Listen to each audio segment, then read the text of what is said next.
जय श्री कृष्णा। राधे राधे जी। नमस्कार दोस्तों, आप सबका आपके अपने सुनीता भक्ति चैनल में एक बार फिर से स्वागत है। भगवान श्री हरि की कृपा सदैव आप और आपके समस्त परिवार पर बनी रहे। दोस्तों, आज है 11 दिसंबर 2025 और दिन है वीरवार का।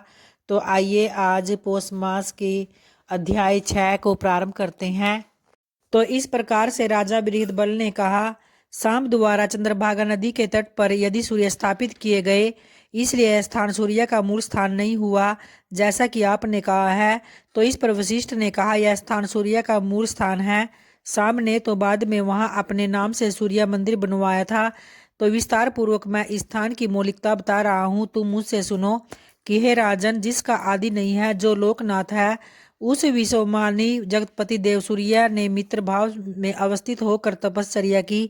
जन्म और मृत्यु से परे नित्य रहने वाले तथा कभी नष्ट न होने वाले ऐसे उन सहस्त्र किरणों वाले अव्यक्त पुरुष ब्रह्मा ने समस्त प्रजापतियों और विविध प्रकार की प्रजाओं को निर्मित करने के पश्चात अपने आप को 12 रूपों में विभक्त करके देव माता अदिति के गर्भ से जन्म लिया। इंद्रदाता, पर्जन्य, पूषा, आर्यमा, भग, विवस्वान, विष्णु, अंशु, वरुण, मित्र, ये इनके नाम हैं। वहीं 12 रूपों वाले उन परमात्मा सूर्य द्वारा अपनी मूर्तियों से हे राजन, यह सारा संसार व्याप्त किया गया है। अदिति पुत्र उस सूर्य की जो प्रथम मूर्ति इंद्र नाम से जानी जाती है, देवों के ऊपर शासन करने वाली, वह देवराज के रूप में विख्यात है। और सूर्य की जो द्वितीय मूर्ति दाता के नाम से प्रसिद्ध है, वह प्रजापति के रूप में स्थित है और अनेक प्रकार के प्राणियों की सृष्टि करती है। सूर्य की जो तृतीय मूर्ति पर्जन्य नाम से विश्रुत है, वह बादलों में अवस्थित है और वही किरणों से वर्षा करती है। सूर्य की चौथी मूर्ति जो पूषा के नाम से प्रसिद्ध है, वह अणुओं में व्याप्त है और वही निरंतर प्राणियों का पोषण करती है। सूर्य की पांचवी मूर्ति जो त्वष्टा के नाम से विख्यात है, वह वनस्पतियों में व्याप्त है और हर प्रकार की औषधियों में भी विद्यमान है। सूर्य की छठी मूर्ति जो अर्यमा के नाम से प्रसिद्ध है, वह वायु संचार के लिए उपाध्याय है और प्राणियों की देह में ही उसका आश्रय है।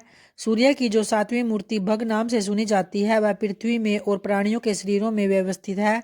उनकी जो आठवीं मूर्ति विवस्वान नाम से प्रसिद्ध है, वह अग्नि में विलीन है और वही प्राणियों को का अन्न पचाती है। सूर्य की जो नवी मूर्ति विष्णु नाम से प्रसिद्ध है, वह निरंतर देवताओं के शत्रुओं अर्थात दैत्यों का विनाश करने के लिए उत्पन्न होती है। उनकी जो 10वीं मूर्ति अंशु नाम से विख्यात है, वह वायुओं में प्रतिष्ठित है और जीवों को आह्लादित करती है। सूर्य की जो 11वीं मूर्ति वरुण नाम से पुकारी जाती है, वह जलराशियों में प्रतिष्ठित है। वही समस्त जीवों को सवतरिक रीते यह वरुण जल में निदान समुद्र में प्रतिष्ठित है, इसलिए समुद्र को वरुणालय नाम से पुकारते हैं। सूर्य की 12वीं मूर्ति जो मित्र नाम से पुकारी जाती है, वह संसार का कल्याण करने के लिए चंद्रभागा नदी के तट पर विद्यमान है।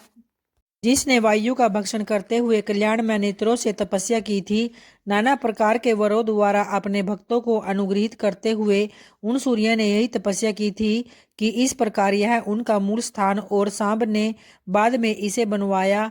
इस स्थान पर चूंकि मित्र निवास करते थे, इसलिए उसे मित्र वन भी कहते हैं।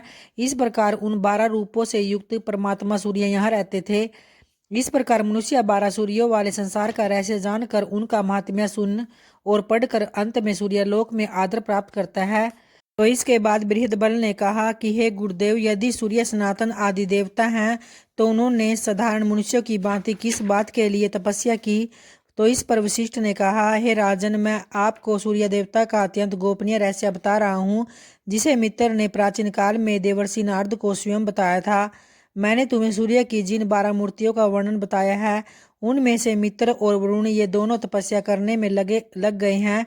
इन दोनों में से जल का भक्षण करने वाले वरुण पश्चिमी समुद्र में स्थित हुए और वायु का भक्षण करने वाले मित्र देवता इसी मित्र वन में तपस्या करने लगे। तो उसके पश्चात सुमेरु पर्वत के गंधमादन शिखर से नीचे उतरकर देवर्षि नारद समस्त लोकों में संचरण कर रहे थे। इसी प्रसंग में देवर्षि नारद वहां आए जहां मित्र देवता तपस्या कर रहे थे। उन्हें तपस्या करते देखकर नारद को कौतूहल हुआ। जो अक्षय अव्यय है, व्यक्त और अव्यक्त और सनातन है और एकात्मक सूर्य के द्वारा यह त्रिलोकी स्वयं धारण की गई है, जो समस्त देवताओं का पिता है, जो सर्वश्रेष्ठ देवता है, भला वह सूर्य किस देवता अथवा किन पितर के लिए यज्ञ कर रहा है। तो मन में यह बात सोचकर नारद ने सूर्यदेव से कहा।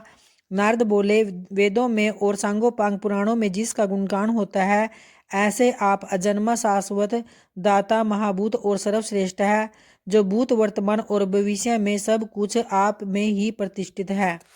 तो इस प्रकार से पौष मास कथा महात्म्य का 6ठा अध्याय संपन्न हुआ।